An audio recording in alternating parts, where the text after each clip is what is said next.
붙잡는다는 표현을 여러분 좀 잘 이해를 하셔야 돼요. 많은 사람들은 그냥 뭐 정리한다거나 아니면 기억한다거나 아니면 충격받는다거나 이 정도로 생각하는데 그렇지 않습니다. 언약을 붙잡는다는 얘기는 내 생명을 준다는 거예요. 생명 걸고 붙잡는 겁니다. 생명 걸고. 여러분, 예수님 당시에 생각을 우리 좀 해보자고. 예수님 당시에 예수님이 병 낫게 한 사람들이 얼마나 될까요? 성경 한번 찾아보세요. 병 낫게 한 사람들이요, 그냥 흔적만 하더라도 어마어마하게 많아요. 하지만 아예 드러나지 않는 사람들도 많습니다. 아침부터 해질 때까지 병 낫게 했던 그런 이 기록들이 성경에 많거든요.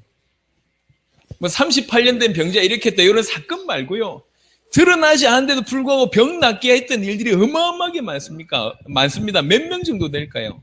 헤아릴 수 없을 것 같아요. 예수의 이름으로 병이 나았어요.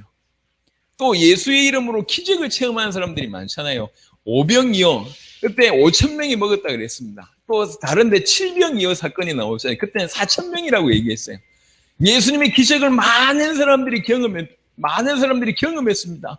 병도 낫고 기적을 경험하고, 또 예수님의 말씀을 들었던 사람들은 더 많았겠죠. 얼마나 많은 사람들이 예수님의 말씀을 들었겠습니까?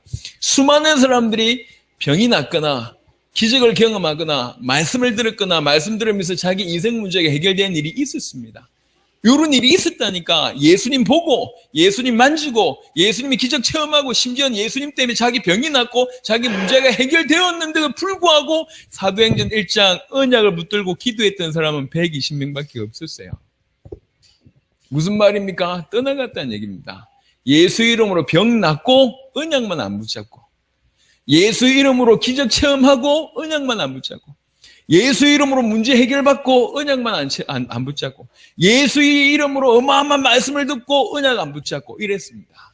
경험 다 하고 축복 다 받고 문제 다 해결받고도 언약만 안 붙잡아. 예수가 그리스도라는 언약 안 붙잡고 주의 오실 성령의 언약을 안 붙잡았어요. 이게 인생의 문제였습니다.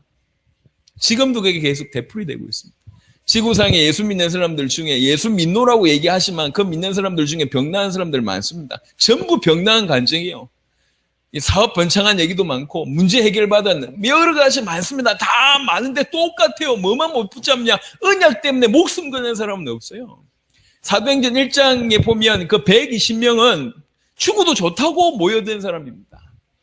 그냥 조용히 숨어서 기도한 게 아닙니다. 그 시절에 예수님을 그리스도로 믿으면 어떻게 됩니까? 예수님을 그리스도로 믿으면 이미 놀라운 일들이 벌어집니다. 죽을 수밖에 없어요. 사도행전 8장의 핍박 때문에 피해가는 일이 막 벌어지잖아요. 교회를 잔멸하는 일들이 사도행전 8장에도 나옵니다. 요한복음 9장부터 이미 핍박이요 쫙 있었습니다. 히브리 11장을 자세하게 한번 읽어보시면 어떻게 핍박당했는지가 나와 있어요. 전 옛날에 그 성경을 읽으면서 야, 이렇게 예수 믿음이 이렇게 될 수도 있냐 무서울 정도로, 아니 여과 없이 쓰놨다니까. 칼로 배임을 당하고 톱으로 몸을 이렇게 썰어가지고 죽이기도 하고 껍질 벗겨가지고 죽이고, 그게 성경에 기록되어 있다니까. 그게 그 시절에 있었던 일입니다. 지금 IS가 벌이고 있는 것들은 어떻게 보면 약과입니다. 총으로 사람 쏘 죽이는 건 약과죠. 껍질 벗겨 죽이고 목 잘라 죽이고 도끼로 찍어 죽이고 이 톱으로 켜서 죽이고 칼로 벗겨 죽이고 뭐 이러는데요. 그런 이 핍박이 그대로 있었던 시간표가 그 시간표라. 그런데도 불구하고 120명이 모여서 엎드려서 기도한 겁니다. 뭐 때문에? 오실 성령 그거 붙잡고 주님이 약속하셨기 때문에. 기도하다가 죽어도 좋다 그 말입니다. 그게 생명 걸고 약속을 붙잡는다는 거예요. 믿는다는 얘기거든. 그 약속을 믿는다는 거예요. 아는 게 아닙니다. 믿는다는 거예요. 그 약속에 100% 믿음을 드린 겁니다. 그게 붙잡는다는 표현이에요.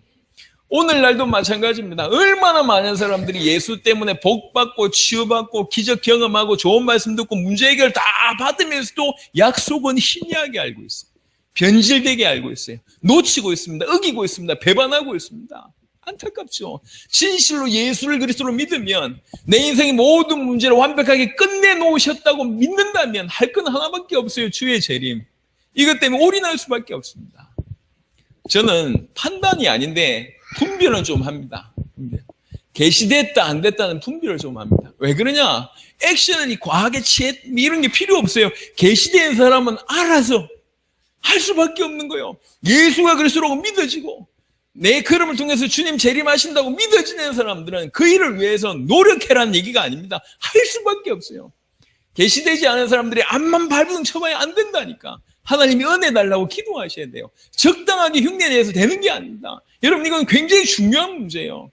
하나님 정말로 예수를 그리스도로 믿는 그 은혜가, 그 계시가 나한테 임할 수 있도록 사도행전 1장 초대교회 성도들처럼 그 일을 위해서 목숨 걸 수밖에 없는, 죽어도 괜찮다는 그런 은혜가 우리 가운데 임할 수 있도록, 내 모든 문제를 십자가에서 끝냈기 때문에 죽음도 문제 안 되고 환경도 문제가 안 되고 경제도 문제 안 됐던 그 은혜를 나에게 주십시오. 기도하셔야 돼요. 요런 사람들이 모였습니다. 지금도요, 예수가 그리스도라는 언약 붙잡아서 세계복음화 이 방향으로 올인하는 사람들이 없습니다. 안타깝죠.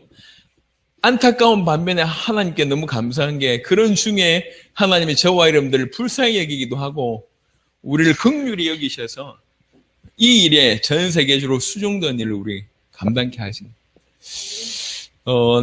오랫동안 좀 많은 준비를 했었습니다. 그 많은 준비들은 다 얘기할 시간이 없는 것 같아요. 한 지난 20년 동안에 많은 걸 준비케 하셨어요. 욕도 많이 듣고 30만 명이라고 하는 그 숫자가 확실한지 모르겠지만 그 사람들한테도 욕을 듣고 지금도 욕을 많이 하시네요. 그리고 저는 소문으로 얘기하자면 오래 살 것 같습니다. 욕 많이 들으면 오래 산다며 많은 얘기들이 들렸는데 그건 다 폐일은하고요. 많은 걸 하게 하는 중에 주께서 몇 가지를 준비케 하셨어요. 근데 참 감사한 게 저희가 지금 같이 뛰는 멤버들이 다 동기였어요. 동기. 장량 목사님, 구성애 목사님, 또 한국에 있는 전우철 박현식 목사님, 또 강병찬 목사님이 같은 동기였어요. 같은 동기. 근데 이렇게 개인적으로 만나보면 이 친구들이 다 진짜로 세계복음화 요 마음이 있는 친구들. 진짜로 세계복음화 때문에 여기 올인해서 온 거거든요. 구 목사님 같은 경우에는 그 집안이 또 목회자 집안이세요. 그리고 그 합동측에서는 굉장히, 우리나라에서 합동측이 가장 빵빵하잖아요. 그 합동측에서 밀어줄 수 있는 많은 걸 가지고 있었어요. 그런데도 불구하고 세계복음화 하려면 여기 가야 된다. 이것 때문에 모든 걸 하고서 했거든요. 그래서 쫓겨난 거 아닙니까? 그 구목사님들 간증할 때 자기 쫓겨났다고 얘기했잖아요. 그게 딴 게 아니고 여기 안 가고 이쪽에 오니까 쫓겨난 겁니다. 저희 가면 다 보장되어 있는데, 그때 당시 우리나라에서 가장 큰 교회 수석 부목사님이 내가 너를 밀겠다 이랬거든. 같이 가자면서 이렇게까지 얘기했어요. 우리나라에서 가장 큰 교회 중에 하나의 수석 부목사님이 같이 가자 이렇게 얘기할 정도로 귀하게 보고, 그러니까 속된 말로 탄탄대로 했어요. 그런데 그걸 다 마다하고 저기 갔거든. 또 저기에서 웬만큼 자리 다 잡았는데 또 마다하고 여기 왔잖아요. 인생길이 뭐 보통 길이 아닌데. 그게 뭐 딴 게 아니라고. 다 준비되어 있는데 그게 지금 중요한 게 아니라 뭐 때문이냐. 세계복음화. 이런 마음들이 다 있었어요. 그런 축복을 주셨죠. 그럼 감사하게 계속 도전을 주고받았어요. 저희들은. 같이 놀면서도 사역을 할 때는 올인하는 스타일이기 때문에 그들의 삶을 보고 그들의 사역을 보면서 굉장히 도전받고 그들의 메시지를 통해서 굉장히 도전받고 이래서 서로 도전을 주고 받으면서 성장했던 것 같습니다. 그것도 만남의 축복이죠. 당대 세계복음화 이것 때문에 하나님께서 그런 중에 많은 준비를 하게 하셨는데, 뭐 미주대학에서 이렇게 전도운동하면서 본 거, 그 다음에 한국에 와서 평신도들 중심으로 캠프하면서 본 거, 많은 걸 준비하게 하시면서 몇 가지를 결정적으로 준비케 하셨다라는 확신이 좀 들었습니다. 하나는 어느 지역에 가든지 어떻게 제자 찾을지에 대해서 준비케 하셨습니다. 절대로 이 제자는요, 성령 인도받지 않고는 절대로 불가능합니다. 제자 찾으려면 그냥 옆에 전도 한 명 하려면 성령 인도 안 받아도 됩니다. 좀 극단적으로 얘기하자면. 근데 그 나라, 그 지역을 찾을 제자를 찾기 위해서는 성령 인도받지 않고는 절대로 불가능합니다. 사도행전 16장을 한번 생각해 보세요. 전도하러 가는데 문을 막았다니까, 하나님이. 아시아의 문을 막고 마게도냐로 문을 열었어요. 말이 됩니까? 전도하러 가는데 주께서 문을 막는다는 게 말이 되냐 말이요. 근데 성경은 그렇게 얘기했습니다. 아시아의 문을 하나님 막았대요. 그럼 마게도냐의 문을 열었대. 인도받았단 말이에요. 그래서 가서 만났던 마게도냐 첫성에서 만난 사람이 루디아 아닙니까? 그 나라 살릴, 그 지역을 살릴 제자를 만나게. 제자 만나려면 성령 인도받지 않고는 절대로 안 됩니다. 그리고 정확한 복음을 전달하지 못하면 다른 건 몰라도 진짜 올바른 제자는 딱 100% 성경의 복음에만 반응합니다. 요거 찾을 수 있는 부분들을 준비하셨어요. 그래서 저희가 지금은 어느 나라 가든지 요거 하고 있잖아요. 무용고 현장 가서 요거 찾잖아요. 요 제자 찾잖아요. 그 제자에게 무슨 메시지를 던져야 되냐, 요거하고 동일한 부분이긴 하지만 준비하게 하셨고, 그 이후에 이들을 어떻게 계속 지속적으로 배경에 대해서 후원하고 관리할 수 있는지에 대해서 준비케 하셨습니다. 그 중에 하나가 사실은 실시간이라는 시스템이었어요. 저희가 본격적으로 2012년 1월부터 뛰기 시작하기 전에 맨 마지막에 했던 게 요거였다니까요. 하나님이 어느 지역에 가든지 제자 찾을 수 있는 조금 교만한 말로 자신이 생겼어요. 그리고 찾아진 제자한테 어떤 메시지를 해줘야 될지에 대해서도 오랫동안 이렇게 준비를 좀 해왔어요. 나름대로. 여기 집중적으로 메시지하고, 그 전에 뭐 집중 훈련이라는 것도 하고 이러면서 많은 것들을 했기 때문에 무슨 메시지를 줘야 될지도 정리가 됐어요. 근데 이들을 어떻게 도와야 될지는 퀘스천 마크. 뚝뚝 떨어져 있는데. 그래서 지금 기억이 나는데요. 저 캐나다 캘거리에 집사님 한 분이 계시는데, 여자 집사님 한 분이 계시는데, 이분이 아이하고 싱글맘입니다. 아이하고 같이 이제 둘이 살고 있는데요. 예전에 장 목사님이 밴쿠버 있을 때, 알던 분인데, 이분이 나중에 캘거리로 가고, 그 이후로는 신앙이 약간 좀 이렇게 다운되어 있습니다. 이분을 도와야 되겠다. 근데 이분을 도와야 되는데 이분을 도우면서 요 길을 한번 모색해보자, 이런 생각이 들었습니다. 그래서 일단 제가 미국에 날아가가지고, 그때 장 목사님이 워싱턴에 살고 있었거든요. 워싱턴에서 캘거리로 가야 되는데 다 좀 이렇게 주머니 사정이 다 그래요. 마음은 뜨거운데 선교사들이라 사정이 그렇잖아요. 그러니까 비행기를 타고 갔다 오고 거기서 머무는 데는 돈이 좀 턱없이 부족했어요. 그래서 했던 방법이 뭐냐, 그냥 차를 몰고 간 거예요. 워싱턴에서 캘거리까지 안 쉬고 차로 50시간 걸렸어요. 안 쉬고 50시간 이렇게. 그래서 한번 운전대를 잡으면 한 4시간, 5시간씩 운전하고 돌아가면서 이렇게 운전을 하면서, 이게 정말 한밤에는 정말 못하겠더라고. 그래서 이제 중간에 좀 자기도 하고, 가면서 밥을 사 먹으면 돈이 아깝잖아요. 그래가지고 한인마트에서 짐 다 싸들고 가가지고 음식 다 사서, 음식 재료 사서 올라가다가 휴게소 옆에, 휴게소가 아니라 주유소가 나타나면 그 뒤에 코드가 있거든. 그래서 주유소 뒤에 코드에 가가지고 코드 꼽아가지고 막 이렇게 밥 해먹고 막 이랬습니다. 근데 한참 밥 먹고 있는데 그 바로 옆에 쓰레기장이라 쓰레기차가 들어와가지고 밥 먹고 있는데 쓰레기차가 쓰레기 나르고 막 이랬어요. 근데 하여튼 좀 죄송합니다. 거지같이 이렇게 밥 먹고 막 이랬었는데, 그러면서 50시간 타고 갔다가 다시 50시간 타고 내려왔어요. 근데 가면서 그렇게 했던 이유 중에 하나는 차 안에 꼼짝없이 50시간 갇혀 있어야 되잖아요. 그럼 얘기가 계속 뭔가 많은 것들이 주고받는 거예요. 그래서 그러면서 한 100시간 동안 많은 얘기들을 하면서 좀 나왔습니다. 그 중에 어떻게 도울까, 이 제자를 찾으면. 어떻게 이 제자를 도울 수 있을까? 그러는 중에, 캐나다 캘거리까지 도착해서 그분을 딱 만나서 깃발 들겠냐? 오케이까지 확답을 받았어요. 어떻게 도울까? 이러고 있는데 하나님께서 그때 우리 장 목사님에게 은혜를 주셔가지고 실시간이라는 거를 딱 부딪히게 했어요. 여러분, 위성방송은 일방향입니다. 무슨 말이냐면 저기서 메시지하고 나는 그냥 듣는 거예요. 저기서 나를 못 봐. 그러니까 이게 처음엔 예배가 되는데 나중에 예배가 안 돼요. 이게 누워서 듣고 화장실 가서 듣고 이런 게 예배가 분위기 흐트러지면서 나중에 예배가 아니라, 그게 아니고 공간은 달리 있지만 서로 마주보게 되면 실시간으로 예배가 되겠구나라는 실시간이라는 게 부딪히기 시작했습니다. 실시간으로 예배를 해야 되겠다. 시간을 맞춰서. 그때부터 실시간 예배를 시작하게 됐고요. 실시간 예배가 가능하니까 뭐가 가능하냐면 실시간 말씀 운동이 가능하더라고요. 제가요, 갔다 와서 본격적으로 시간이 없으니까 실시간 말씀 운동을 했어요. 실시간 말씀 운동 해보세요. 화상으로 해보시면 많은 게 절약이 됩니다. 일단 사람을 만나려면요, 만나기 위해서 꾸미는 시간 엄청 많이 듭니다. 그죠? 이렇게 특별히 여자분들 나가려면 꾸미는 시간 많이 들고, 그 다음에 이렇게 차량으로 움직이는 시간 많이 들고, 메시지 끝나고 나면 또 2부 순서 해야 되고 이러면 보통 한 번 만나려면 몇 시간 그냥 간다고. 근데 실시간 말씀 운동하면 이런 게 싹 필요 없어요. 필요 없고 동시간에 딱 접속해서 이 화상으로 메시지 했는데 해보니까 굉장히 집중이 돼요. 굉장히. 그래서 한때 실시간이란 말씀 운동 가지고 필리핀, 미국, 캐나다 계속 했다니까. 말씀 운동 실시간. 충분히 가능하고 실시간으로 나중에는 훈련까지 가능하더라. 저희가 실시간으로 훈련했습니다. 2011년이었던 걸로 기억하는데 10주간 했다니까. 10주간. 10주간 했는데 제가 기억하기로 7개 나라에서 들어왔어요. 약 30군데에서 들어왔어요. 약 100명이 넘는 인원이 참여했습니다. 그래가지고 10주간 동안 어떻게 했냐면 모이는 것은 매주 토요일 날 모였어요. 저녁 7시부터 10시까지 한국 시간으로 토요일 날 밤에 딱 정해가지고 그때는 이제 이 중요한 교재 강의도 하고 그다음에 간증도 하고 하면서 한 3시간 동안 풀로 하고 나서 나머지 매일은 미션을 줬어요.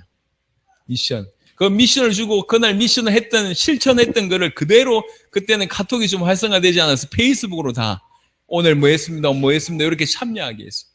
그래서 10주간 동안에 얼굴을 한 번도 실제로 만난 적도 없는데 실시간으로 전 세계 다른 나라에서도 훈련이 가능하구나라는 것까지 우리가 맛을 봤습니다. 요까지 딱 경험하고 나서는 이제 준비 다 됐다 이렇게 했던 거예요. 준비됐구나. 이래서 2012년 1월부터 뛰기 시작합니다. 막연히 그냥 나가보자 이렇게 나간 게 아니라 충분히 준비하게 하셨다. 우리가 하는데 문제가 많았습니다. 평신도 캠프 일어나고 뭐죠 이게 미주대학 일어나니까 본부에서 그동안 뭐 전단체 본부에서 그 비서진 중심으로 이렇게 뭐 해가지고 뭐 어마어마한 파워를 실어놨는데 갑자기 나이도 한참 어린 목사들이 일어나서 전국을 막 휩쓸고 다니니까 제가 집회를 했는데 700명씩 600명씩 모여들어요. 그 중에 목사님들이 100명씩 200명씩 모여듭니다. 집회 때마다 내가 얘기했다니까 틀렸으면 얘기해라. 틀렸다고 생각하는 사람 와서 무조건 나한테 얘기해라. 내가 100% 수용하겠다. 모든 메시지 제가 그렇게 얘기했어요. 아무도 찾아온 적이 없어요. 다 은혜 받았다고 얘기합니다. 그런데 뭐 본부에서 어떻고 유 목사님 어떻고 이래가지고 바람 불기 시작하니까 다 떨어져 나가더라고요. 너무 제가 몇백 개 교회를 도왔습니다. 너무 안타까워요. 여하튼 그러면서 결국 전단체에서 전도를 막았어요. 그거는요 앞으로 하나님 앞에서 반드시 대답해야 될 겁니다. 전도운동의 모든 바람을 꺼뜨렸다니까. 죄송합니다. 전도자가 전도운동을 막았어요. 있을 수 없는 일입니다. 분명히 막았어요. 전도운동 그 불길을. 하나님 앞에 답해야 돼 나중에. 그래서 그 이후에는 다시 일어나면 절대로 우리가 나가는 한이 있어도 멈추지 않겠다라고 결단을 했었거든요. 많은 일들이 이 사이에 있었어요. 하지만 많은 일들을 경험하게 하면서 이것들이 준비가 됐어요. 충분히 준비가 됐다. 이러면서 이제 시작을 하게 됐습니다. 이제부터는 조금 그림에서 얘기를 좀 드릴 겁니다.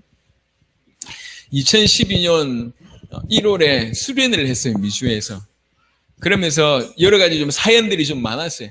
그러는 중에 미주라고 하면 미국과 캐나다입니다.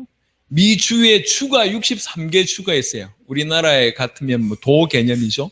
63개 주가 있는데 다락방 하는 교회가 있는 주가 몇 개 없어요.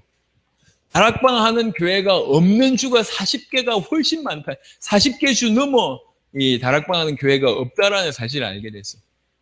그것을 파고들자. 무연고 현장을 파고들자. 그래서 그때 우리 장 목사님, 구 목사님 이런 분들이 모여서 사흘 금식했어요. 금식하면서 가장 시급하다고 생각하는 주를 10개씩 써낸 거예요. 4명이. 그 중에 제일 공통적으로 4명 다 써낸 주가 플로리다 주였어요. 그 플로리다 주부터 들어간 겁니다. 원래는 한 달에 한 주를 들어가서 하나를 제자 한 명을 찾는 거였어요. 원래 스케줄은. 근데 처음에 플로리다 주 들어가자마자 뭐 폭발하니까 한 달에 한 주를 못 들어갈 상황까지 이제 벌어진 거죠. 플로리다만 하더라도 우리나라보다 큽니다. 그 플로리다 안에서 중요한 도시가 3군데 정도가 있는데 그 중에 템파하고 마이애미로 압축이 됐고 나중에는 원래 템파 일주일, 마이애미 일주일로 들어가려고 하다가 마이애미만 들어갔는데 이게 터지면서 템파는 아예 못 들어가게 됐어요. 그래서 마이애미에서 하나님께서 문을 여신 거죠. 4월 동안 금식하면서 갔습니다. 그래서 제일 먼저 들어간 곳이 마이애미인데 우리가 뭘 찾으러 갔냐면 그 나라 살릴 제자, 그 지역을 살릴 제자, 이게 기준이었습니다. 뭐하러 들어가냐가 중요하거든. 무용고 현장이란 말이에요. 아무도 아는 사람이 없어요. 아무도 아는 사람이 없는 그 현장에 가서 여러분 같으면 어떻게 제자를 찾겠습니까? 네. 저희가 들어가서 여러 분석을 하고 다양한 시도를 했어요. 여러분. 뉴욕 다음으로 제2의 경제도시다. 이거 입수했어요. 그러니까 경제인들한테 건드려봐야 되겠다. 건드려봤고. 그런데 우리가 찾는 제자는 안 나왔어요. 또 중요한 곳은 항상 대학이잖아요.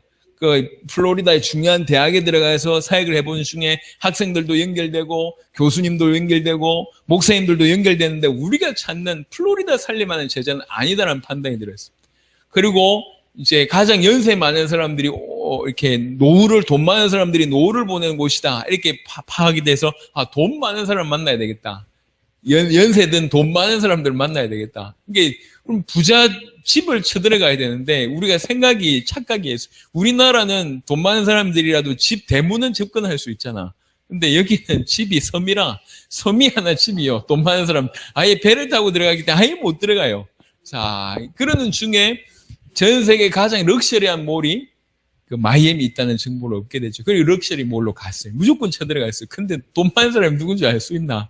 모르잖아요. 럭셔리 몰에 무조건 쳐들어갔다가 저희들이 머리를 쓴 게 기도하면서 누가 돈 많은 사람일까? 그러니까 그 현장이 그런 현장이니까. 그러니까 만날 수가 없으니까 차로 파악을 하기로 시작했어요. 차. 가장 좋은 차. 저는 몰라요. 어떤 차가 좋은 차인지. 근데 구 목사님, 장 목사님 그런 걸 잘 알거든요. 그래, 저 차가 좋은 차다 그러면 그런가 보다 해가지고 중요한 편지를 쓴 거를 그 차에 꽂아두고 이렇게 오기도 했습니다. 한 명한테 연락이 왔더라고. 그래서 끝났다. 돈 많은 사람 한 명 연결하면 끝난 거잖아요.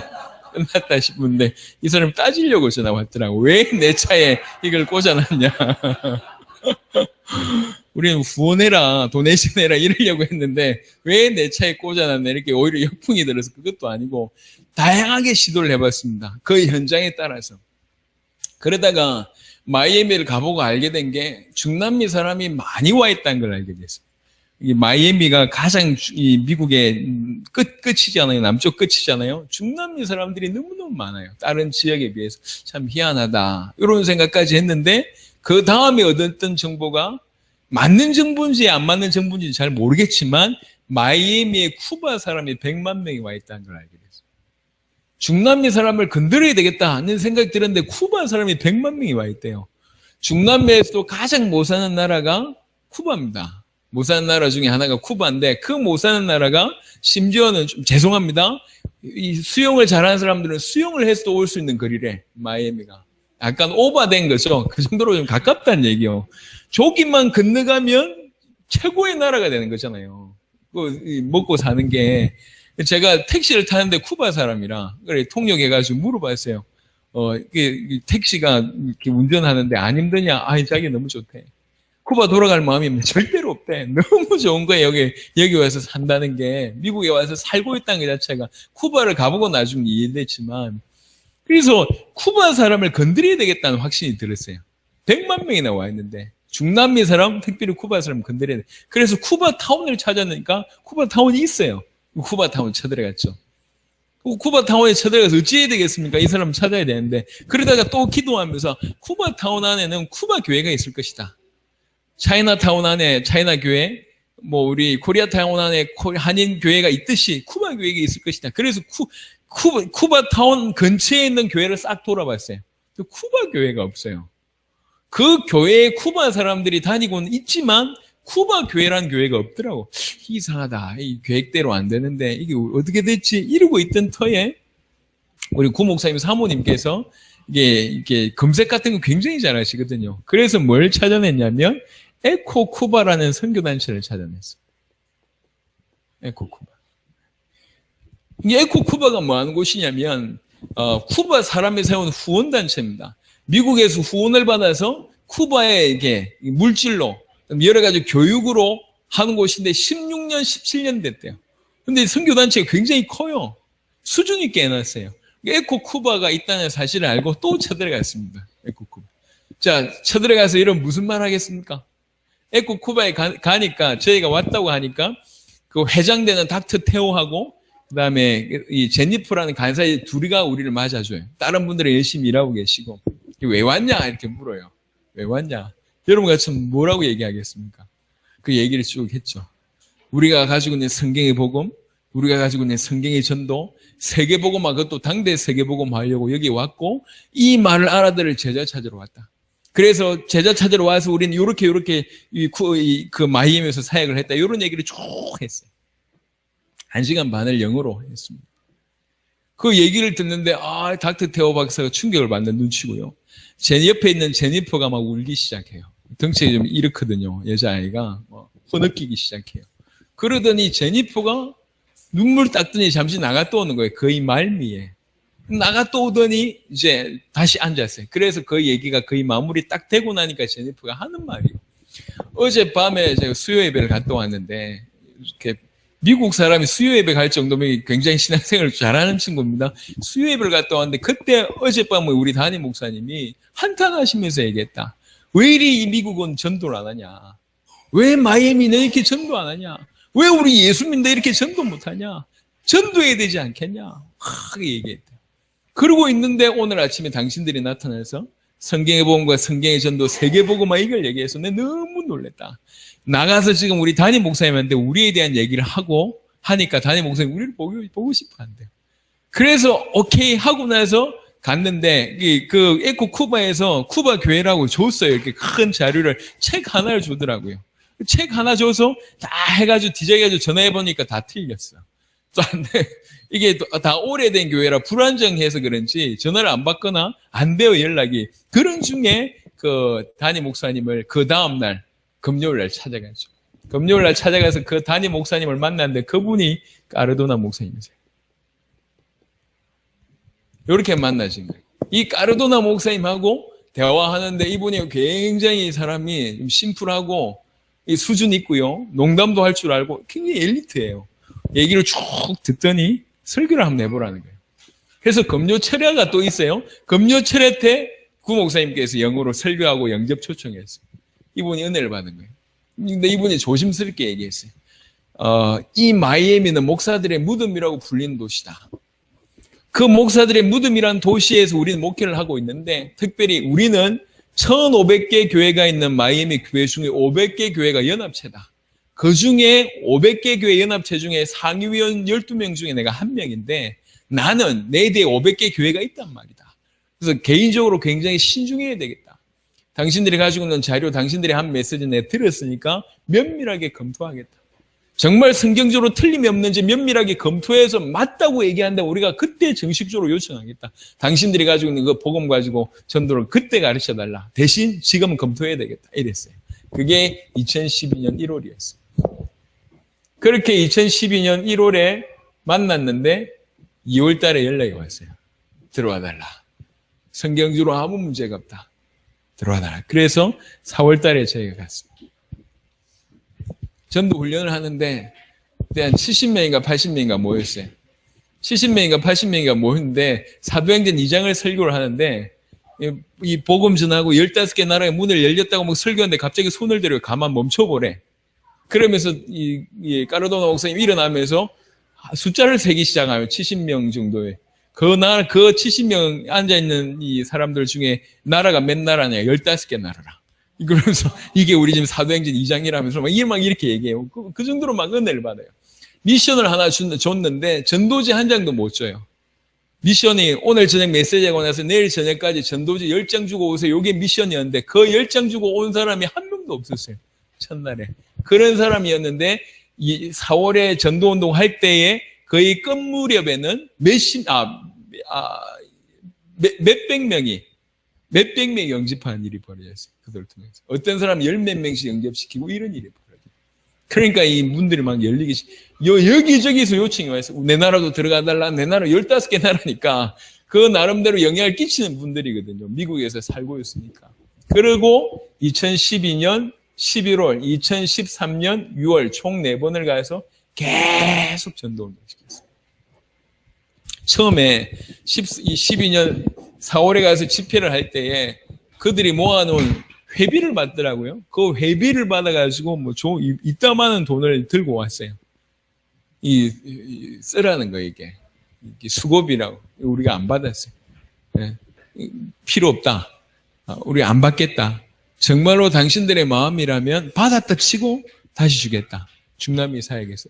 그래서 그 이후로 우리가 100% 자비랑으로 했거든요. 항공료, 숙박료, 차량 렌트비, 기름값, 식대도 우리가 사줬다니까. 4번을 100% 자비랑으로 하니까 4번째 가서야 비로소 마음을 다 오픈하고 얘기하시더라고요. 까르도나 목사님. 어메이징하다. 당신들 어메이징하다. 3가지가 놀랍다. 당신들이 가지고 있는 복음 놀랍다. 당신들이 말하는 성경의 전도 말씀운동 이제 이해가 된다. 그리고 당신들의 자세에 너무 놀랍다. 이래요. 당신. 그러면서 마음이 문을 열기 시작하는데 제일 먼저 이 까르도나 목사님이 열어주신 문이 멕시코입니다. 멕시코 레온이라는 도시에 이 까르도나 목사님이 굉장히 수준이 있어요. 멕시코 중에도 레온이라는 도시는 멕시코 전역에서 가장 복음화율이 낮은 도시 중에 하나입니다. 0.5%. 0.5%. 교황이 레온에, 멕시코에 오면 멕시코가 큰 땅이잖아요. 레온에서 반드시 잔대요. 멕시코에서 5번째 도시라고 얘기하는데 거기서 잔대요. 그 정도의 도시입니다. 근데 이 멕시코 레온이 그 정도 심각하기 때문에 일부러 멕시코 레온에 넘어가서 복음 전하다가 교회를 세운 거예요. 그 교회를 세워놓고 로베르토 목사님한테 담임으로 시켜놓고 본인은 1년에 한 2번 정도 들어가서 한 번 들어갈 때마다 한 달씩 사역하고 왔었다고 하더라고요. 그런 중에 들으면서 은혜 받고 나서 우리를 멕시코에 데려간 거예요. 그래서 멕시코에 들어가서 로베르토 목사님 통해서 로베르토 목사님이요, 이게 좀 약간 좀 느려요. 덩치도 있는데 이게 분명히 충격받는데 느려요. 근데 저희가 3번, 4번 들어가면서 이분이 눈 열리기 시작하면서 문 열어주기 시작하는데 지금 돌아다닙니다, 이분이. 아니, 못할 줄 알았거든요. 도무지 못 깨달을 줄 알았어요. 그래서 제가 2번째, 3번째는 굉장히 야단쳤어요. 집회 준비하는데 집회 준비가 0, 10원차나. 그래서 제가 글로 완전히 칼을 갈면서 뭐 이따구로 하냐, 우리가 다시 못 들어간다, 안 들어간다 이러면서 뭐 죽이네 살리네 이러면서 막 글을 써가지고 보냈는데 이분이 참 감사한 게 딱 글 받고 바로 회개하고 근데 어떻게 하면 되겠냐 이랬던 분이에요. 지난번 사역에 이분이 필리페라는 목사님을 원래 청년 때 이 교회를 다녔대요. 자기의 스승이죠. 필리페 목사님이라는 분을 연결시켜줬고 3,000명 교회 담임 목사죠. 이분이 처음 만났을 때 로베르토 목사님이 정확하게 소개도 안 해줬어. 우리가 누군지. 근데 필리페 목사님이 0.5%의 그 도시에서 3,000명 교회를 하고 있다 보니까 전국적으로 유명한 분입니다. 그래서 많은 사람들이 찾아온대요. 찾아와서 요청을 많이 한대. 본당을 좀 쓰게 해달라. 요번에 뭐 시청 앞에서 집회하는데 교인들 좀 이렇게 많이 좀 이렇게 해가지고 동원해달라면 이런 많은 요청들, 뭐 문화사역을 해야 되는데 이렇고 문사역이 했는데 요게 필요하고 이런 요청들이 많이 와요. 그러니까 우리가 딱 맞으니까 첫 마디 말이 뭐냐면 딱 이렇게 뒤로 오게 해가지고 나는 준비가 됐다 말해봐라 이렇게 얘기하더라고. 그러니까 뭐 요청하러 왔으니까 해보라는 거지. 그래 난 마음의 준비가 됐으니까 해라 했으면 이렇게 전혀 부담 없이 얘기했는데 제가 복음 얘기했거든요. 1시간 정도. 강하게 성경에 본 거, 성경의 전도 얘기했는데, 보셨잖아요. 나중에 울더라고요. 이런 것인지는 몰랐다. 이런 거랑 우리 와이프, 우리 애들 다 들어야 되고, 우리 부목사들 15명이 되는데 지금 4명밖에 안 하는데 다 들어야 되고, 이래가지고 다음 초청해가지고 또 갔는데 지금 그 이후로 또 요청이 왔어요. 자기 같은 그 주 전체에 가장 영향을 끼치는 자기 같은 목사님들 모아놨는데 와서 집회해달라고. 그게 9월 14일이었습니다. 못 갔습니다. 11월 말에 들어가기로 했는데, 그러니까 필리페 목사님은 필리페 목사님대로, 로베르토 목사님대로 막 얼마나 감사한지 몰라요. 그리고 그 다음에 문을 열어주신 곳이 어디냐면은 과테말라입니다. 원래 까르도나 목사님의 고향이 과테말라예요. 원래. 그래서 과테말라를 데리고 갈 때 뭐라고 얘기했냐면 자기보다 유능하고 능력 있고 그릇 크고 자기보다 세계복음화를 잘할 사람이 있는데 그 사람 꼭 만나야 된대요. 그 사람이 누구냐? 그 사람이 레닌입니다. 마리오 레닌. 마리오 정확하게 아얄라 레닌입니다. 이 사람. 봐보니까 교회 뭐 사이즈 얼마나 큰지, 교회 사이즈를 차치하고 나서도 얼마나 하나님이 준비시켜 주신지. 초등학교 때 원래 우상 집안이었는데 초등학교 때 10몇 살, 12살인가 13살인가 복음을 들었대요. 이 복음을 듣는 순간 난 이 복음을 위해서 살아야 되겠다는 생각이 들죠. 그래서 부모님한테 얘기했대. 나 예수 믿고 싶다. 그날로 쫓겨난 거예요. 진짜로 쫓겨났대요. 쫓겨났는데도 참 감사하게 쫓겨난 그 자리에서 나가가지고 버스 타가지고 복음 전하고 10몇 살짜리 애가 상상이 안 가잖아요. 그 모습을 보고 어떤 목사님이 이분을 걷어들인 거예요. 그러면서 키운 겁니다. 어느 정도냐? 진짜 어릴 때부터 전도 마음이 불타고 주의 일을 해야 되겠다. 나중에는 이제 공부를 여러 가지 하고 취업을 했는데 어느 정도냐면은 봉급이 보통 사람이 10배 정도의 봉급을 받았대요. 그 정도 능력이 있는 거예요. 저는 이 사람이 뉴욕의 CEO라고 해도 대기업의 CEO라고 해도 손색이 없을 정도입니다. 너무 중남미는요 날이 덥기 때문에 시간 개념이나 아니면 이렇게 생활하는 게 굉장히 게으르고 시간 개념이 잘 없어요. 이분은 철두철미합니다. 그렇게 준비가 돼 있어요. 그러다가 교회를 개척한 지 얼마 되지도 않았는데 얼마나 큰 교회당을 가지고 있는지 몰라요. 그런 교회당뿐만 아니라 우리말로 얘기하면 성전 같은 게 10몇 개가 가지고 있었어요. 너무 이 사람을 성도들이 이 사람을 섬기는 거 보니까 실제로 존경하면서 한편으로는 두려워하면서 한편으로는 존경하면서 막 이분을 따라요. 너무 준비된 분인데 이분이 메시지를 다 듣고 나중에 인터뷰하는데 울면서 울컥하면서 인터뷰를 해요. 더 이상 우리나라에서 하지 않는 것이었다. 이 예수가 그리스도라는 이 복음 가지고 사람들에게 답으로 전달하는 전도라는 우리가 더 이상 하지 않았는데 이 세계 성경 사도행전이 말하는 세계복음 이거 우리가 하지 않았는데 이게 알게 해줘서 고맙다. 자기네 세계복음 이거 해야 되겠다. 본인이 한 말이 있어요. 자기에게 너무 큰 문제가 있대. 너무 큰 문제가 뭔데요? 하나님을 너무 잘 믿는 게 자기 큰 문제네. 그렇게 표현해요. 자기 병일에 하나님 너무 잘 믿는 게. 그러면서 그때부터 깃발 들기 시작했어요. 그러면서 이분이 이 마리오 레니 목사님이 연결시켜준 데가 몇 군데가 있는데 한 군데가 니카르가입니다. 니카르가에서 찾아낸 분이 한니발이라는 목사님. 한니발. 변호사이면서 목사님이십니다. 이분도 대단한 분이세요. 30년 동안 교회를 세웠던 분이고 변호사다 보니까 변호사뿐만 아니라 직업교육 시켜주고 글자교육 시켜주고 그래서 또 머리가 좋다 보니까 목사님들 교단 내에서 목사님들 성경 공부 시켜주고 이랬던 분이에요. 니카르가는 제 이해가 됐어요. 신학을 하고 있는데 목사라. 신학교를 졸업하고 목사가 되는 게 아니라 신학을 하고 있는데 목사가 돼요. 그러니까 이게 교단 이런 게 굉장히 약하기 때문에 그런 것 같아요. 그래서 이분이 딱 30분 만에 답을 내더라. 30분 만에 답을 내면서 니카르가에 맞게끔 한 명 한 명 찾아가 지금 전도운동을 일으키고 있습니다. 그리고 또 한 군데 연결시켜준 데가 엘살바도르입니다. 엘살바도르에서는 참 엘살바도르는 지금까지 사역하는 것 중에 가장 큰 문이 열렸던 곳입니다. 가자마자 생방송을 TV 생방송 3번 하고 라디오 생방송 3번 하고 바로 아포빠라는 그 시장을 만나고 1000개 넘는 교회를 가지고 있는 교단의 총회장을 만나고 정치인들 만나고 많은 사람들 만나는데 가장 이 확실한 사람들이 안 나타나는 사람들이었어요. 그러다가 찾았던 분들이 있는데 이 두 분도 나중에 다 나가 떨어졌어요. 그래서 맨 마지막에 찾은 인물이 마벨이라는 여자 목사님, 여제자. 이 목사님을 통해서 지금 엘살바도르의 문들이 계속 열리고 있습니다. 그 과정 가운데 엘살바도르를 통해서 또 문이 열린 곳이 있어요. 엘살바도르. 하나는 어디냐면 하나는 파나마입니다. 또 하나가 콜롬비아예요. 파나마는 우여곡절 끝에 프리시아노라는 목사님 찾긴 했지만 아직은 좀 연약한 것 같아요. 파나마에서도 TV 생방송도 하고 목사님 300명 이상 모아놓고 메시지를 했는데도 불구하고 계시가 좀 잘 안 됐어요. 그 다음에 연결된 곳이 콜롬비아입니다. 콜롬비아에서 찾아진 분이 엘리케 목사님이시죠. 엘리케. 인물이죠. 사도라고 불리해주는 분입니다. 여기 엘리케 벨무데스의 목사님에 대해서는 여러분 잘 아실 거니까 이렇게 찾아졌어요. 생방송, 라디오 생방송 30분 메시지 했는데 통역에서 30분. 그 메시지에 답을 얻어버려요. 이분이 라디오 생방송 마치고 나와서 하는 말이 지금도 잊혀지지가 않습니다. 왜 그러냐면 사실은 그 전날 만났거든요. 그 전날 만났는데 엘리케 목사님이 스케줄이 이렇게 쭉 안 왔더라고. 그래서 제가 보니까 이 스케줄이 영 시원찮아.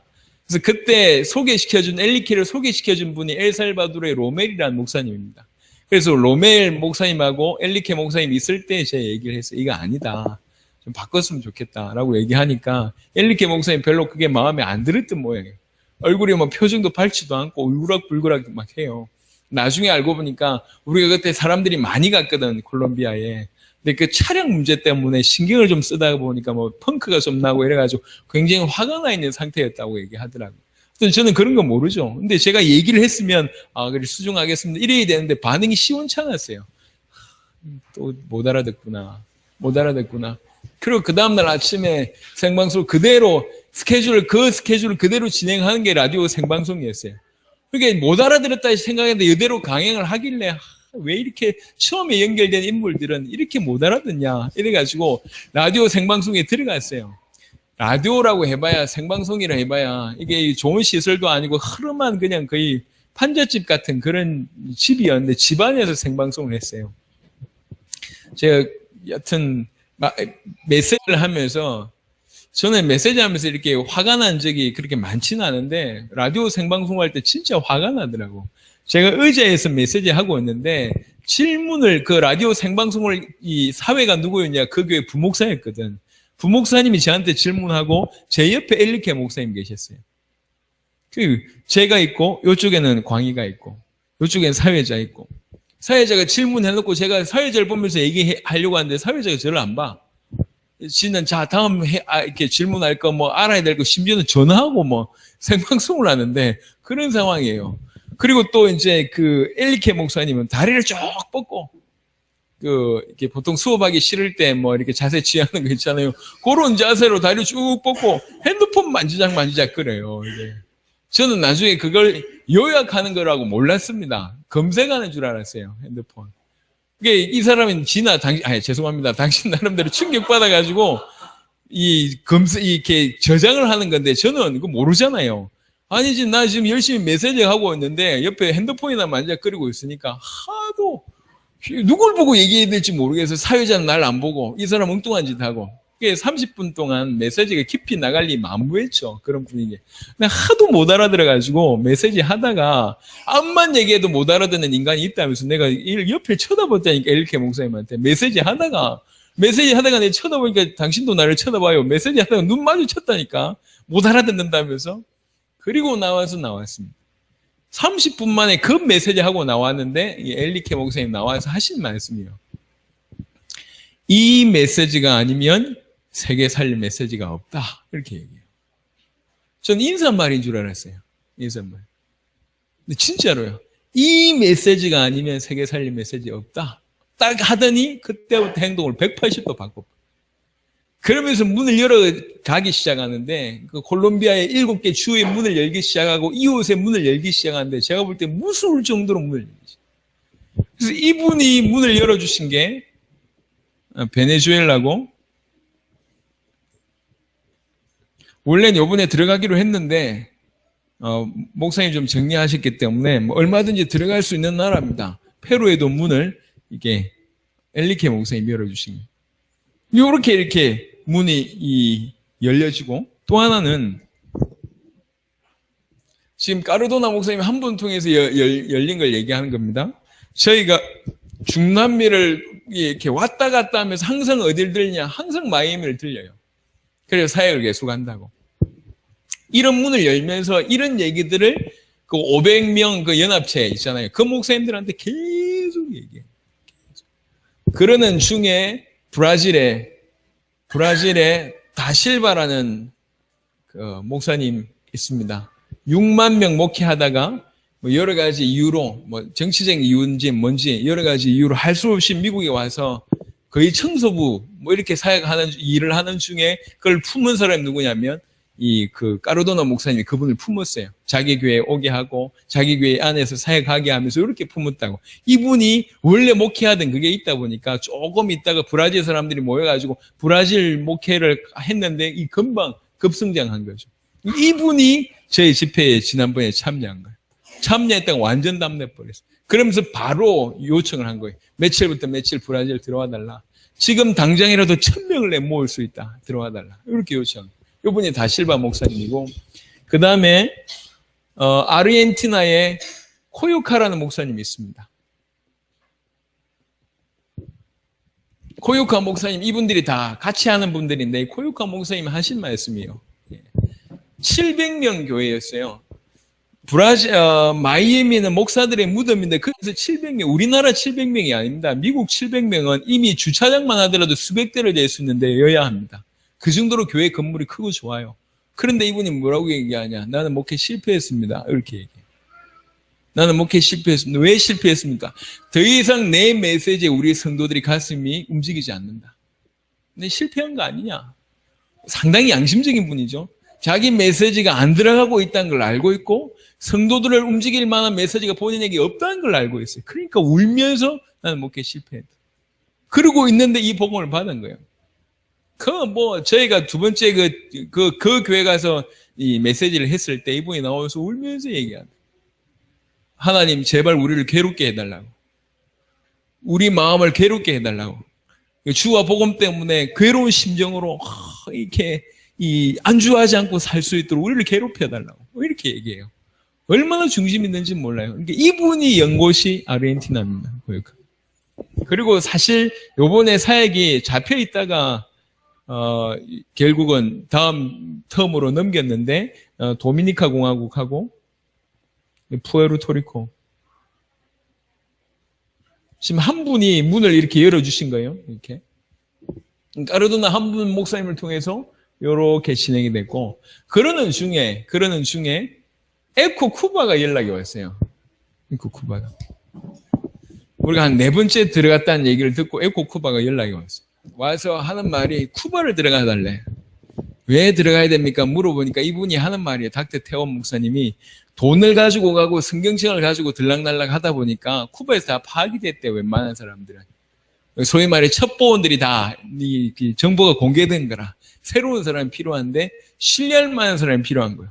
우리가 와서 자비랑으로 헌신했다는 얘기를 들었으니까 우리는 신뢰할 만하거든. 그래서 쿠바에 들어가려. 가서 이 성경금을 전달하고 이 성경책을 전달해달래. 요 얘기를 했어요. 그때 구 목사님께서 얘기했어요. 뭐라고 얘기했냐면 세계 유일의 분단 국가가 우리나라다. 아시지 않냐? 북한. 북한에서 사람들이 탈출하면 그 사람들에게 우리는 먹을 것도 주고 재워도 주시면 복음을 얘기한다. 그러면 진짜로 복음 받은 사람들은 어떻게 되는 줄 아냐? 그 중에는 북한으로 다시 목숨 걸고 넘어간다. 그래서 그 북한에서 복음 전한다. 지금 쿠바에 필요한 게 성경책이 아니다. 쿠바에 필요한 게 성경금 아니다. 쿠바에 필요한 건 복음이다. 라고 얘기합니다. 이 말에 닥터 테오가 충격을 받은 거예요. 한 번도 그렇게 생각해 본 적이 없다. 그러면서 원래 미국에서 뭔가를 일을 진행할 때 1년 스케줄이 쫙 나와 있습니다. 변동을 잘 안 해요. 근데 이분이 적석 제안을 하는 거예요. 내가 들어보니까 당신들의 말이 맞는 것 같다. 중요한 제안을 하겠다. 쿠바 안에 교단들이 약 45개 있다. 그 중에 중요한 교단의 총회장들을 내 불러낼 테니 그 복음이라는 거 그거 훈련시킬 수 있겠냐? 오케이. 불러내는데 비용 필요한데 비용 될 수 있겠냐? 오케이. 적대국이기 때문에 미국으로 못 온다. 그러니까 옆에 인근의 나라 도미니카라는 그 나라에서 훈련시켜야 되겠는데 그거 할 수 있겠냐? 오케이. 그래서 저희가 다 오케이 해서 쿠바의 목사님들을 도미니카에 불러들여가지고 훈련시켰습니다. 일주일 동안에. 그 나온 목사님들 대부분이 먹튀였어요. 먹튀. 먹고 튀었어. 대부분의 목사님들이. 근데 그 중에 한 명, 알베르토라는 목사님 일주일 동안 메시지를 가장 잘 들은 목사님이 일주일 거의 끝나갈 무렵 도미니카 공화국에서 일주일 동안 사역하고 끝날 무렵에 저희한테 요청했습니다. 그 요청이 저희들의 마음을 움직여 했어요. 쿠바는 지금 부흥된다. 교회가 늘어나고 성도들이 부흥되고 있고 교회가 성장하고 있다. 그래서 위험하다. 이렇게.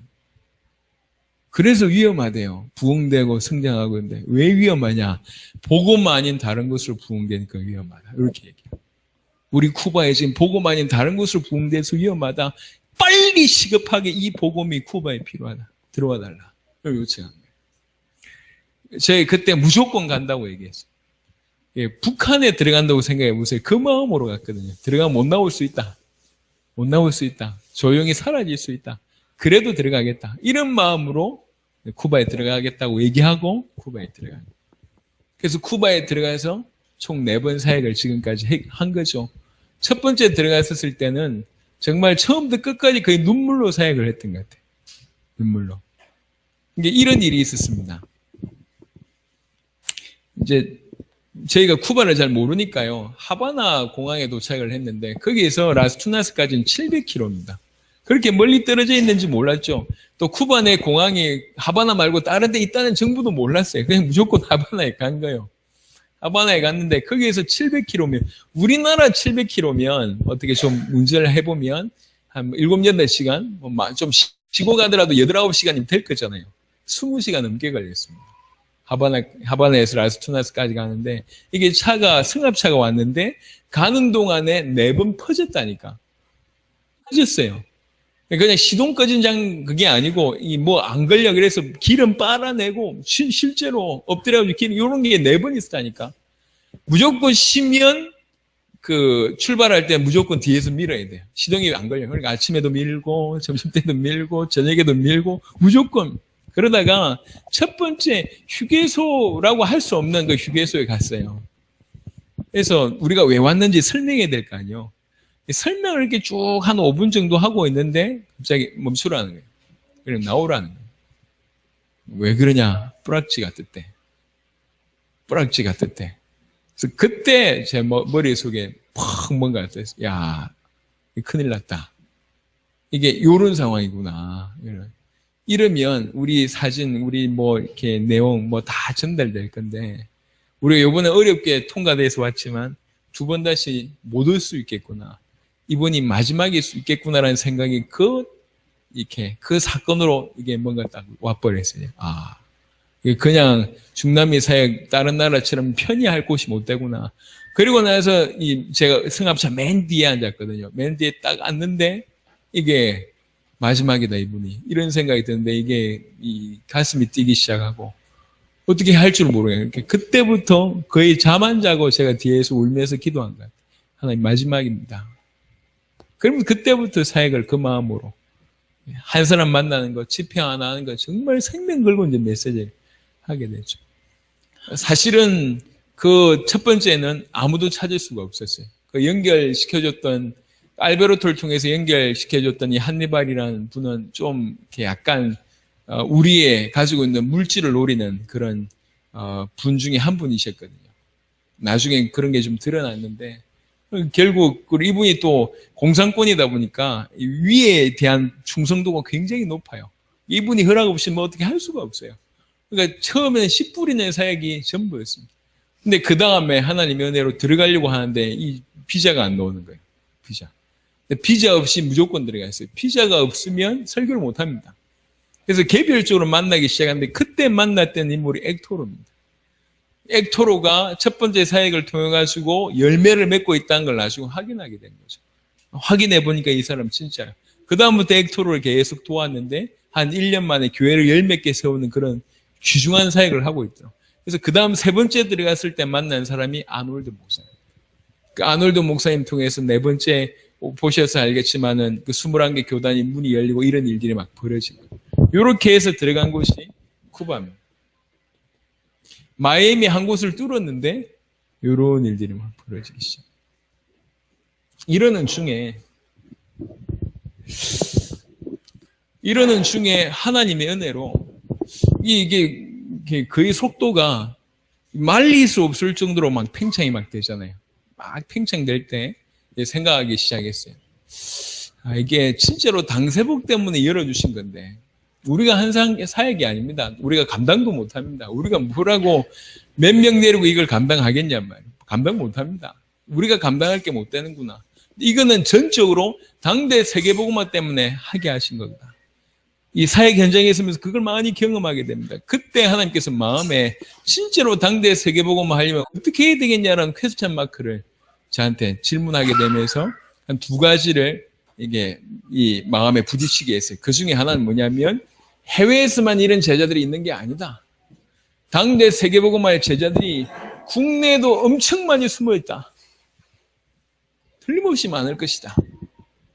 그러는 중에 국내에 전역에 숨어있는 당세복할 제자들이 모이는 센터를 세워야 되겠다. 이렇게 기도했어요. 이렇게 사역하는 중. 그전에는 저는 전단체에서도 지교회당을 안 세웠어요. 왜 그러냐? 지교회당이 별로 유익하지 못하더라고요. 별로 성장도 못할 뿐만 아니라 그 주의 교회하고 절대로 연합도 안 하고 오히려 하나 안 되게 만드는 게 지교회당이라고 이제 안 세웠어요. 근데 마음에 다른 건 모르겠다 이제. 진짜로 당세복을 하려면 전국에 숨어있는 당세복을 제자들을 이제 모아야 되겠다. 다른 건 안 보겠다. 그래서 그들이 모이는 센터가 필요하다. 두 번째, 이 센터가 해야 될 역할이 뭐냐? 당연히 그 지역을 살리는 것이다. 그건 누구나 하는 거 아니냐? 당세복을 하려면 뭐 하면 되겠냐? 그래서 기도하면서 아예 한 나라를 살리는 교회로 처음부터 출발하게 되겠다. 여기 찾아진 제자들과 여기 찾아진 제자들을 연결해야 되겠구나. 여기 세워진 귀중한 한 나라를 아예 맡을 수 있는 그런 교회로 처음부터 출발하게 해야 되겠구나. 이게 부딪혔어요. 그래서 처음부터 한 나라 살릴 교회 여기 부딪힌 거예요. 이렇게 사회가다가 이론으로 머리로 한 게 아니라 이렇게 문이 열리는데 제가 감당을 못 하잖아요. 예, 성도들 몇 명이 두세 명 해가지고 감당할 수 있는 게 못 됩니다, 이게. 관리는 할 수 있겠죠. 정보 관리, 이렇게 관리는 할 수 있겠지만 정말 마음을 담고 돕기에는 너무 턱없이 부족해요. 이게 지금 중남미만 문이 열린 것이 아니라 앞으로 어마어마하게 문이 열릴 것인데, 그렇잖아요. 기도하는 가운데 이 기도 제목이 나와서 한 나라 살릴 교회, 한 나라 살릴 교회. 분명히 요소요소의 당세복을 제자들이 모여서 그 교회는 한 나라를 살리는 것이다. 이렇게 기도했어요. 그러는 중에 제일 먼저 세워주신 교회가 이 부산성전입니다. 여러 가지 우여곡절 끝에 우리 손조사님 깃발 들기 시작하면서 부산성전이 서고 부산성전이 쿠바를 맡기 시작한 겁니다. 지금은요, 이게 문화가 돼가지고 아예 당연하듯이 이렇게 얘기를 하고 있어요. 울산은 지금 어느 교회를, 우리는 어느 나라 맡을까요? 이렇게 얘기하고 있는데, 이게 문화가 됐다는 얘기거든요. 쉬운 일이 아니잖아요. 저기 경주에는 오늘도 100% 출석했어요. 오늘도? 5명인가? 오늘도 100% 출석했습니다. 그 경주에서 5명 출석해가지고 뭐 하냐? 과테말라 살리겠대. 아니, 기존 신자들이 보면 손가락질 합니다. 5명 모여가지고 교회도 안 되고 있는데 저 창원은 아직 성전도 없다니까. 콜롬비아 지도 보세요. 콜롬비아가 우리나라보다 몇백 건지. 성전도 아직 없는데 그분들이 모여가지고 콜롬비아를 살리겠다. 말이 됩니까? 근데 진심으로 그러고 있어요. 하나님 그거 보시겠죠. 앞으로 능히 살릴 만한 하나님 증거를 주실 겁니다. 이 보통 얘기가 아니요. 하나님이 행하시는 가운데 성전 세워야 될 이유를 부딪히게 하시고 이 성전들이 하나씩 세워지면서 처음부터 끝을 보고 당세복을 두고 세워진 교회 성전 이 영광을 누리는 겁니다. 얼마나 감사한지 몰라요. 이게 지나간 2012년 정확하게 1월부터 오늘까지 받았던 중남미 사역에 대해서의 문입니다. 그러는 중에 지난 수련회 이후에 중국이라는 문과 인도네시아라는 문이 이미 확정적으로 열렸습니다. 오전에도 포럼을 보셨겠지만 그 헤르만 목사님이 사실은 저는 인도네시아는 간단한 마음으로 갔어요. 부담 없이 갔습니다. 왜 그러냐? 확인하려고 갔어요. 제가 헤르만 목사님한테 처음 메시지 할 때도 이게 대화할 때도 그때 들으셨던 분 계시겠지만 얘기를 처음부터 뭐라고 얘기해요? 우린 꼬실 마음 없다. 설득할 마음이 없다. 이러면서 제가 얘기했어요. 확인하려고 왔다. 왜 그러냐면은 파나마 같은 데는 몇백 명 모아놓고 한두 사람 찾기도 힘들었는데 이 사람은 인도네시아 갔을 때 현지인 목사님은 요분밖에 만날 시간이 없었거든요. 한 명 만나는데 그 한 명이 진짜요. 그 한 명이 기가 막히죠. 뭐라고 얘기합니까? 헤르만 목사님이 90년대에 미국 가서 신학 공부하고 있을 때 하나님 주신 마음이라. 무슨 마음을 주셨냐? 아시아의 최고의 이 이슬람 국가인 이 국가를 기독교 국가로 만들어야 되는데 그것 때문에 나를 부르셨다. 이 마음이 들어갑니다. 그때부터 20몇 년 동안 정말로 최선을 다해서 자기 나라를 기독교 국가로 바꾸려고 발버둥 쳤는데 20몇 년 지났는데도 불구하고 뭐 되는 게 하나도 없어요. 최선을 다해서 열심히 했는데. 근데 그 영상을 제가 보여드렸거든요. 쿠바 영상 보면서 충격을 받아요. 쿠바 영상 딱 끝나고 나서 한 말입니다. 공산권이 되는데 왜 이슬람은 안 되냐 이러더라고요. 저 공산권도 전도가 일어나고 있는데 왜 이슬람은 안 됩니까? 이건 맞다는 거지. 그러면서 이 성경의 복음 메시지, 성경의 전도에 대한 얘기를 쭉 듣고 나서 이거다. 그토록 내가 찾던 게 이거였다. 내가 이토록 간단한 거였는데 내가 몰랐구나. 성경의 복음, 성경의 전도가 이토록 간단한 거였냐? 근데 몰랐다. 이런 거였는데 이러면서 지난 20몇 년 동안 내가 헛수고했다. 헛살았다. 이런 얘기예요. 그러면서 두말할 나위 없다. 두말할 나위 없다. 나는 평생 이것 때문에 목숨 걸겠다. 지금 계속 말씀 운동이 열렸는데 헤르만 목사님 통해서. 그걸 계속 물어본대요. 도대체 저 레닌 목사님 어떻게 사역하고 있고 아놀드 목사님 어떻게 사역하고 있니? 그거 설명해 주니까 또 도전받고 계속 문 열린대요. 한 명 찾았는데 한 명이 진짜라. 그래서 내년 1월에 인도네시아의 머나도라는 도시가 있어요. 그 머나도에서 목사님들이, 인도네시아의 목사님들이 90%가 그곳 출신이래. 그래서 인도네시아의 예루살렘이라고 불리는 도시가 머나도입니다. 그 머나도에 헤르만 목사님 땅을 사놨어요. 예, 센터를 지어가지고 본격적으로 훈련시키려고. 근데 땅을 사고 센터는 올라가는데 훈련시킬 내용이 없는 거지. 근데 찾아진 거예요. 그래서 내년 1월에 그래서 훈련합니다. 본격적으로. 그러니까 귀중한 목사님들 전체에 영향을 끼칠 수 있도록 진행할 겁니다. 중국에 오신 그 박 목사님이란 분이 지난 수련회에 참여를 하셨는데 얘기했잖아요. 박 목사님. 얼마나 귀중한 분이냐. 중국은 선교하면 전부 이슬람을 생각하고 있대요. 저 중국 저 위쪽에 신장, 위구르 이런 쪽은 다 이슬람권이거든요. 그러니까 바로 넘어가면 중앙아시아잖아요. 항상 이슬람을 선교하면 이슬람을 생각하고 있대요. 그래서 이분이 목회를 잘하고 있었답니다. 매주 식사 대접을 할 때 뭐 열 몇 명씩 한족 전도사님들 모시고 식사 대접을 한대요. 한족 전도사님 보통 한 명 밑에 교회가 몇 개 있대. 그런 분들 10명 모아 늘 식사 대접할 정도로 교회가 든든했습니다. 후배한테 교회를 다 넘겨준 거예요. 왜 그러냐? 선교하려고. 그래서 이라크로 선교 나가려고 모든 걸 넘겨주고 이라크로 가려고 하는 중에 질문을 했대요, 스스로. 내가 이라크 가는데 이라크 살릴 수 있냐? 이 질문, 스스로. 내가 지금 이라크를 가면 이라크 살릴 수 있겠냐? 질문에 확답이 없는 거, 본인 스스로. 그래서 좀 더 채워야 되겠다 싶어서 목적지를 돌려서 한국 와서 훈련받고 있었어요. 신학 다시 하면서 오샬리 최자실 기도원에서 훈련받고 있는 중에 우리 그 성도 통해서 이 메시지를 한번 듣게 된 거예요. 그래가지고 은혜 받고 수련회까지 참여했는데 이분이 수련회 딱 끝나고 하는 말입니다. 성경의 복음을 중국인들이 성경의 복음도 놓쳤지만 세계 복음만 다 중국 사람들이 얘기한다 하지만 당대 이걸 놓쳤다. 이 세대의 세계 복음 해야 되겠다. 요거 놓쳤기 때문에 중국 목회자들이 한국 목회자를 꼭 뒤따라가고 있다. 교회 부흥하고 성장시키려고 하고 있지. 당대 세계복음화에 놓쳐진 게 시급성 다 놓쳤다. 빨리 이거 우리 중국이 들어가서 해야 되겠다. 그러면서 이분이 표현하기를 길이 보인대요. 이라크 갈 때는 길이 안 보여가지고 한국 왔는데 길이 보이는데 이제 어떻게 해야 될지 알겠다. 지금 중국 들어갔어요. 제가 12월에 중국 북경에 들어갑니다. 들어가기 전에 준비를 하겠다고 해서 들어간 거예요.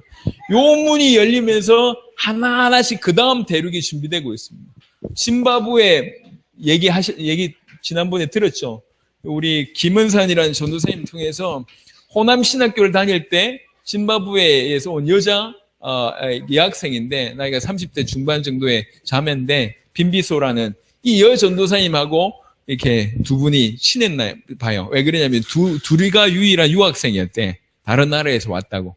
그래서 이제 좀 통했는데 이 짐바브웨에서 온 사람이 6년 됐어요. 한국말을 잘해요. 한국말. 70~80% 이해한대요. 한국은 그 정도로 잘해. 왜 아시아에 왔냐? 아시아 살리려고 아시아에 왔대. 아프리카에서. 기도하고 있는데 너 아시아 살려라. 이래가지고 아시아에 왔대요. 대단하죠? 6년 동안 뭐 했냐? 어린이집 선생님 했대. 살리려고 왔는데 한 게 뭐냐? 어린이집 선생이라. 6년 동안. 그래 너무 이건 아니다. 그래서 네팔에 가야 되겠다면서 준비하고 있는 중에 만난 거예요. 당대 세계 보고 막 이 말 알아들어요. 지금도 영어가 좀 쉽기 때문에 영어, 아프리카 말, 한국말 다 잘합니다.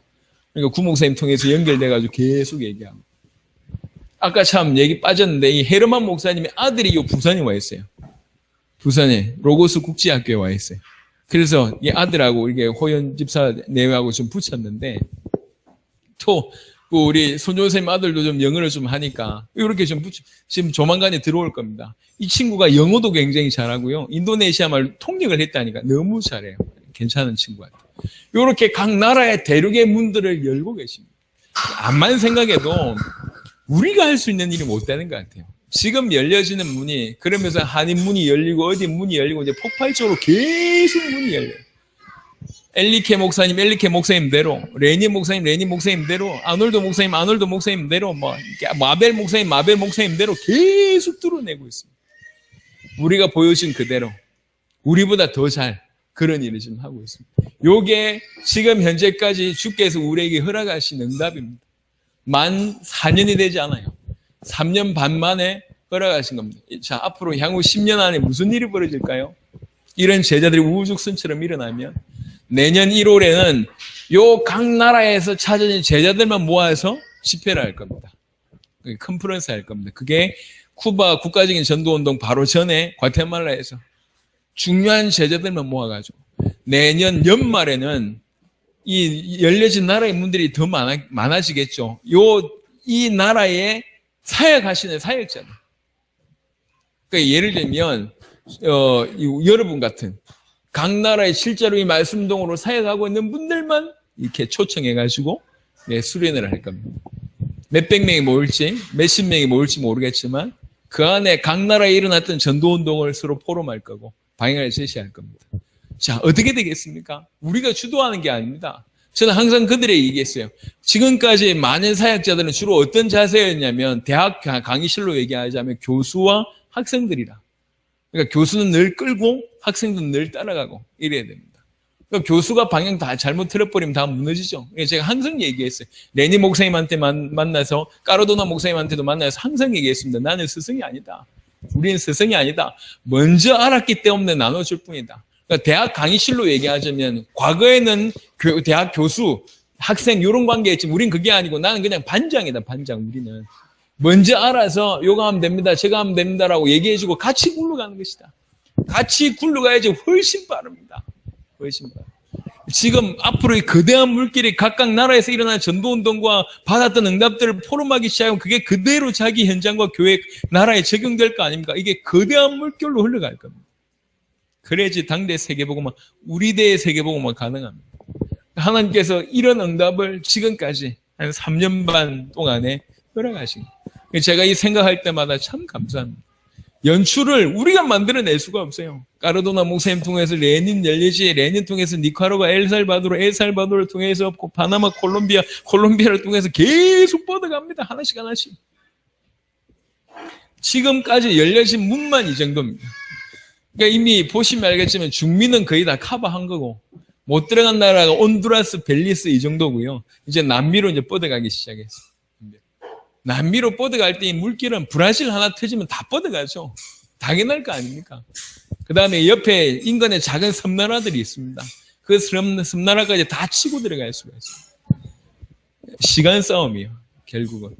앞으로 많은 문들을 하나님 열어주실 겁니다. 이런 언약이 당대 세계복음화 때문에 열어주신 겁니다. 우리가 한 게 아니에요. 우리가 한 게 아닙니다. 하나님이 하신 거죠. 이런 중에 오늘 주신 말씀을 다시 한번 몇 구절만 보고 말씀을 정리하도록 하겠습니다.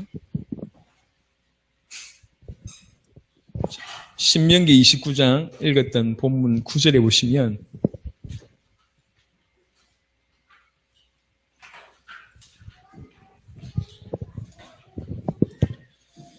그런즉 너희는 이 언약의 말씀을 지켜 행하라. 그리하면 너희가 하는 모든 일이 형통하리라. 형통하고 말고요. 하나님이 우리에게 주신 예수가 그리스도라는 언약과 그다음에 그분이 틀림없이 재림하실 것이라는 그 언약을 정말로 굳게 붙잡고 있으면 아니 우리의 일이 형통하고 말고요. 더 중요한 것은 우리의 모질한 인생을 주님이 가장 기뻐하시는 그 일에 사용하신다는 거거든요. 너무 감사한 일이잖아요. 지금 목회가 얼마나 힘듭니까? 목사님들이요. 목회에 너무 힘들어합니다. 그렇잖아요. 지금 시대에. 그리고 어제도 저희 고모님을 만나는데 이제 우리 이 목사가 교회 6개월 비운다고 하니까 우리 고모님 신앙생활 오래 하시니까 이해가 안 돼요. 아니 담임 목사님이 교회를 그렇게 비워도 돼? 이래요. 한 주 비워도 벌벌 떨거든. 한 2주 비우면 교회 난리 납니다. 이게 이제 어떤 교회에서는 뭐라고 얘기하냐면 교회 비운 만큼 사례를 안 준대. 나는 지금 큰일 났는데 교회 2-3개월씩 비 오면서 사례 꼬박꼬박 받고 큰일 나잖아요.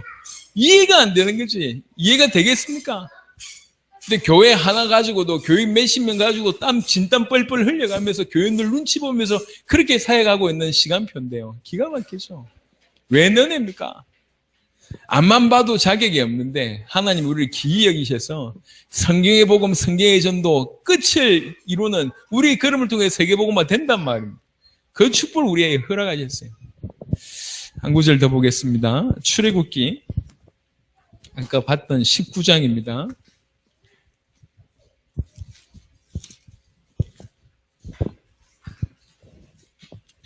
출애굽기 19장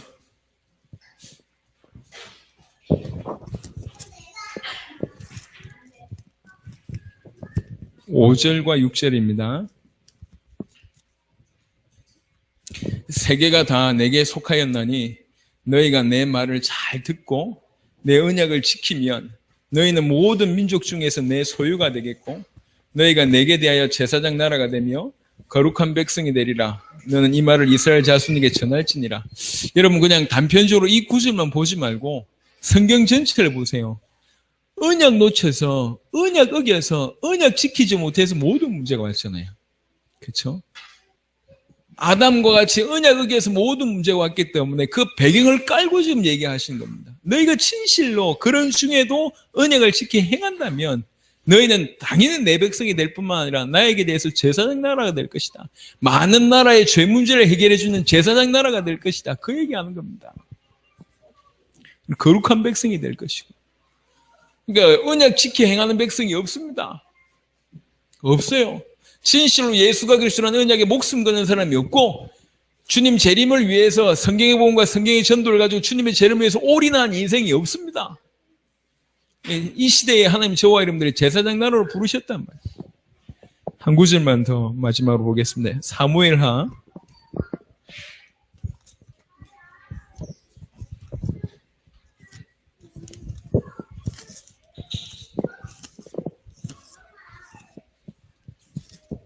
사무엘하 23장입니다. 3절부터 보시면 사무엘하 23장 3절부터 이스라엘의 하나님이 말씀하시며 이스라엘의 반석이 내게 이르시기를 사람을 공의로 다스리는 자 하나님을 경외함으로 다스리는 자여 그는 돋는 해의 아침빛 같고 구름 없는 아침 같고 비 내린 후에 광선으로 땅에서 움이 돋는 새풀 같으니라 하시도다. 5절에 내 집이 하나님 앞에 이같이 아니하냐. 하나님이 나와 더불어 영원한 언약을 세우사 만사에 구비하고 견고하게 하셨으니 나의 모든 구원과 나의 모든 소원을 어찌 이루지 아니하시랴. 이렇게 얘기합니다. 이 다윗이 참 복받은 사람인데요. 이 사람이 영원한 언약이 뭔지를 알았어요. 하나님이 나와 영원한 언약을 나와 더불어 세웠지 않냐. 나에게 주신 약속이 뭔 줄 알았습니다. 그 영원한 언약을 붙잡은 사람들이 보면 만사에 구비하고 견고하게 하셨다. 정말로 이 영원한 언약을 가진 우리에게 우리 삶에 만사에 구비하고 견고하게 하실 겁니다. 교회 마찬가지고 삶이 마찬가지고 다 그랬습니다. 나의 모든 구원과 모든 소원을 어찌 이루지 아니하시냐. 여러분 영원한 언약의 의미를 알고 있는 사람이 어떤 소원을 품겠습니까? 하나님 물질 주십시오. 이것 주십시오. 저것 주십시오. 육신적인 소원을 품겠습니까? 아니잖아요. 영원한 언약을 진실로 이해한 사람들은 주와 복음을 위해서 가장 필요한 것이 뭔지 그게 소원이 될 거 아니에요. 그 모든 구원과 소원을 이루지 아니하겠냐라고 얘기합니다. 바울과 같은 동일한 인생이 요 인생입니다. 언약이 뭐고 영원한 언약이 뭐며 그 언약을 내가 그 영원한 언약을 붙잡았다라는 의미를 진실로 알면은 다윗같이 이런 고백할 수밖에 없습니다. 하나님이 나와 더불어 영원한 언약을 하셨는데 모든 구원과 모든 소원을 이루지 아니하겠냐? 만사의 모든 것을 구비하고 견고하게 하지 않겠냐? 내 집이 그런 집이 아니냐? 이렇게 얘기합니다. 여러분 약속을 붙잡는다는 얘기는 너무 놀라운 얘기예요. 우리에게 주신 약속이 영원한 약속이라는 사실을 알고 그 약속이 내게 와 있다는 사실을 진실로 알면 다윗과 같은 고백을 할 수밖에 없습니다. 우리가 육신적으로는 별로 가진 게 없을지라도 아니면 눈에 보이는 탁월함이 없을지라도 상관없습니다. 우리에게 와 있는 언약이 뭐냔 말이에요. 그 언약이 지금 우리에게 왔단 말이에요. 예수가 그리스도는 그 언약과 세계복음화, 그것도 당대 세계복음화 우리에게 왔고 성경의 전도가 우리에게 왔습니다. 하나님이 나와 더불어 영원한 언약을 하셨다는 거예요. 이게 지금 필요합니다. 나와 더불어 영원한 언약, 나에게 영원한 언약을 주셨단 말이에요.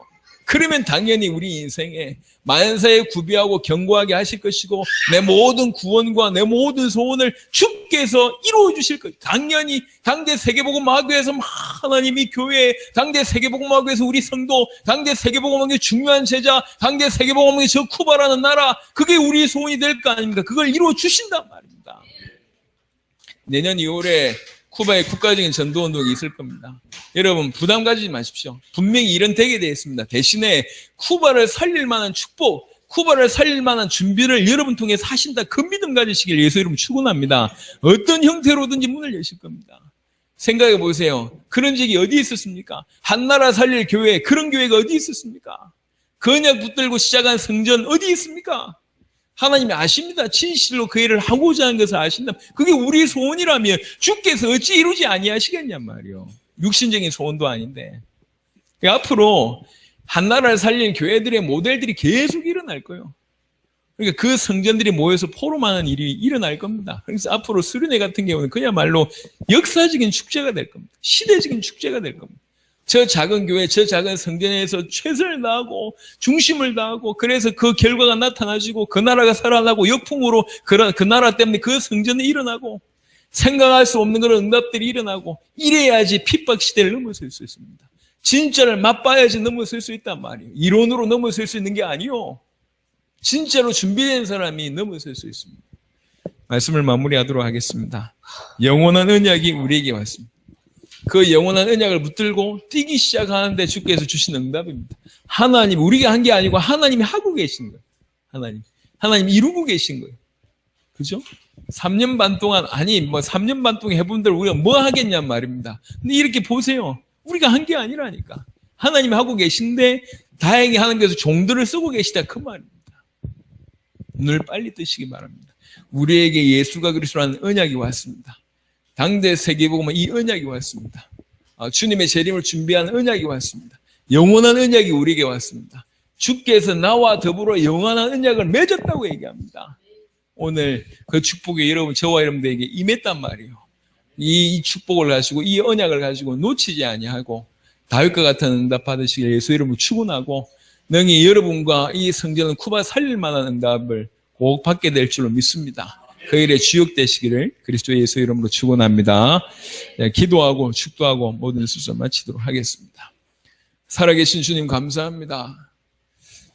주께서 나와 더불어 영원한 언약을 맺었다라고 고백하는 다윗의 고백이 우리의 고백되기를 원합니다. 아버지 하나님, 그래서 주께서 모든 것을 만사에 구비하고 견고하게 하시고 내 모든 소원과 구원을 이룰 수밖에 없고 이루신 것을 고백할 수밖에 없는 자들이 다 되도록 역사하여 주시옵소서. 이 영원한 언약을 붙잡은 자로서 아버지 날마다 우리 삶에 승리할 뿐만 아니라 능히 우리 성전들로 말미암아 이 지역이 살아나게 하시고 중요한 제자들이 연결되게 하시며 능히 쿠바라는 한 나라를 살리게 하시고 당대 세계복음의 소중한 모델이 되는 성전이 될 수 있도록 축복하여 주시옵소서. 한 명 한 명이 주께서 귀히 쓰시는 이 시대의 종들이 다 되도록 축복하여 주옵소서. 지금 우리 구주 예수 그리스도의 은혜와 하나님의 사랑과 성령이 내주신 교통 역사하심이 진실로 영원한 언약을 붙들고 영원한 언약을 누리기 위하여 이루기 위하여 남은 인생 전체를 올인하기를 소원하는 귀중한 주의 백성들 머리 위에 지금부터 영원토록 항상 함께 계실지어다. 아멘.